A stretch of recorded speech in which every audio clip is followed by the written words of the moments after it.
자, 이번 시간에는 3차 방정식과 4차 방정식에서 할 건데요.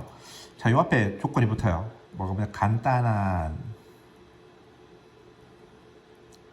우리가 모든 3차 방정식과 4차 방정식을 풀 수 있지는 못해요. 물론 3차 방정식과 4차 방정식을 푸는 방법은 이미 알려져 있어요. 3차 방정식은 타르탈리아 카르다노의 방식, 4차 방정식은 페라리의 방식이라고 나와 있어요. 나와 있는데 그런 것들은 계산이 또 많이 복잡합니다. 계산이 복잡하고 숫자가 아주 이상하게 나오기 때문에 그런 건 다루지 않고 간단한 3차 방정식만 3차 방정식과 4차 방정식만 다룰 건데, 간단한이란 말은 무슨 말이냐 그러면 인수분해가 되는 이런 말이에요. 인수분해가 쉽게 되는 일 바꿀게요. 인수분해가 쉽게 되는 3차 방정식과 4차 방정식이 다뤄볼 겁니다. 그러면 당연한 말이지만 3차 방정식과 4차 방정식을 푸는 데는 무엇을 이용해서 풀라는 말이냐 그러면 인수분해에 의한 풀이를 하는 거예요. 3차 방정식 있잖아요. 그럼 3차를 인수분해 못하게 되겠어요. 3차를 뭐 인수분해 한다는 말은 차수가 낮은 이니까 이게 뭐 1차, 2차 이렇게 되겠죠. 또는 뭐 1차, 1차, 1차 3개 될 수도 있겠죠. 근데 어쨌든 이게 0이란 말은 이거 0 또는 이거 0이란 말이니까 이거 0 1차 방정식 풀고 이거 0 2차 방정식 풀면 답이 나오지 않겠냐라는 거예요. 그래서 예를 들어서 이런 게 되겠죠. x 세제곱 빼기 1 이퀄 0을 만족하는 3차 방정식을 푸시오 그러면요, 얘를 인수분해 해줘야 돼. x 빼기 1 이렇게 하고 x제곱 플러스 x 더하기 1은 0 이렇게 해서 x가 1이거나 또는 x제곱 더하기 x 더하기 1은 0이 되잖아. 그치?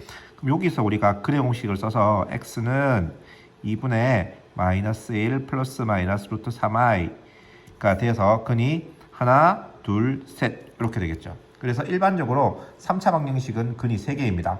중근 같은 경우는 2개로 생각하는 거예요. 또 3차 방정식 같은 경우에 3중근이라고 해서 똑같은 게 3개 나오는 그런 경우도 있긴 합니다. 근데 어쨌든지 간에 3차 방정식은 근이 3개 나와줘야 되고 4차 방정식은 근이 4개 나와줘야 돼요. 근데 어쨌든 푸는 거는 전부 다 뭐에 의해서 하냐 그러면 인수분해. 그래서 고등학교에는 인수분해가 되지 않는 거는 시험에 나오지 않는다라고 생각하시면 됩니다.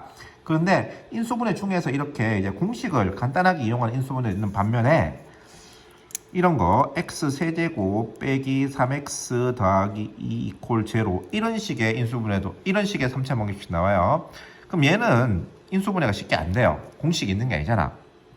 그래서 전에 인수분해 수업 다루는 데서 얘기했지만 3차 이상의 식을 갖다가 인수분해할 때는 무엇을 쓴다 그랬냐 그러면 인수정리를 사용한다. 인수정리를 이용한 조립대법을 이용을 하는데요. 자, 볼까요? 이거 어떻게 한다 그랬어? 1, 0, 마이너스 3, 2. 2창의 개수가 없으니까 0으로 써야 된다. 그치? 그 다음에 어쨌든 이렇게 해서 대입해서 0 되는 걸 찾아줘야 되는데 요거 다 더하면 뭐 돼요? 다 더하면 0이잖아. 이때 무조건 뭐가 된다 그랬어? 1 된다 그랬지. 1. 그러면 1 내려오고 1 올라가고 1 가고 1 가고 마이너스 2 가고 0이 돼서 어떻게 인수분해 된다? x 빼기 1 인수분해 되고 x제곱 플러스 x 빼기 2는 제로 이렇게 되겠죠. 그렇죠? 그럼 이것도 인수분해 되잖아요. 2, 1 플러스 마이너스 이런 인수분해 되기 때문에 x 마이너스 1의 제곱 x 플러스 2 콜 제로가 돼서 x는 1 또는 x는 마이너스 2인데 선생님 3차 방정식은 근이 3개라 그랬는데 왜 2개밖에 없어요? 라고 말하면 안 되죠. 왜? 얘가 뭐다? 중근이다. 중근이기 때문에 1, 1, 마이너스 2 합해서 총 몇 개가 된다? 3개가 된다. 이런 식으로 이제 하면 되겠습니다. 그래서 기본적으로 인수분해를 통해서 우리가 하면 되는 거고, 만약에 이렇게 인수분해 했을 때 이 녀석 인수분해가 안 되면 뭘 쓰면 되겠어요? 근해 공식을 쓰면 되겠죠. 2차 방정식까지는 할 수 있으니까. 그래서 근해 공식을 써서 하든지 뭐 그런 식으로 풀면 된다 이 말입니다.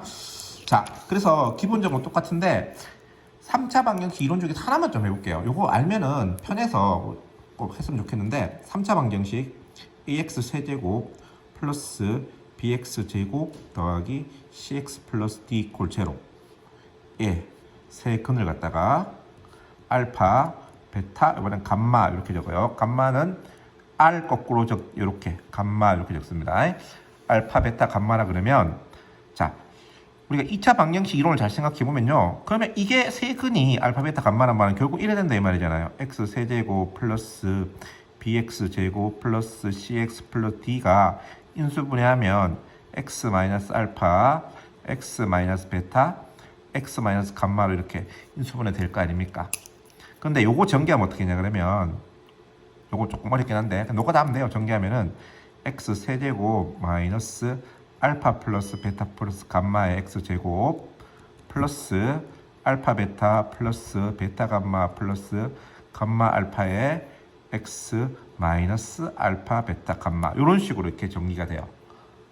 요거는 뭐 해보면 되는 거라서 옛날에는 이거 공식으로 외우라고 그랬는데 요새는 공식으로 외우는 건 별로 안 나오고 그냥 분배법칙 써서 해보면 이렇게 나온다는 걸 알 수 있습니다. 그래서 어쨌든 얘랑 얘랑 같아져야 되거든.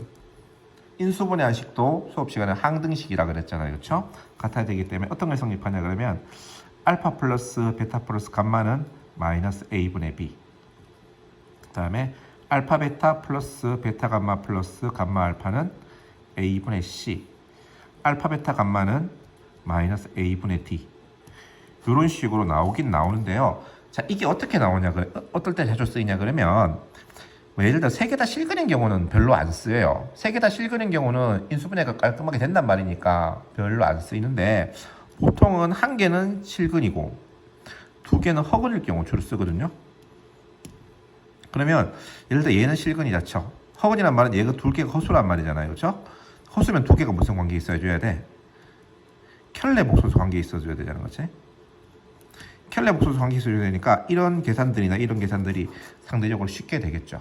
그래서 그런 것들 갖다가 이용하는 문제가 있을 겁니다. 그래서 3차 방정식의 근과 계수의 관계는 우리 교과서에는 나오지 않습니다.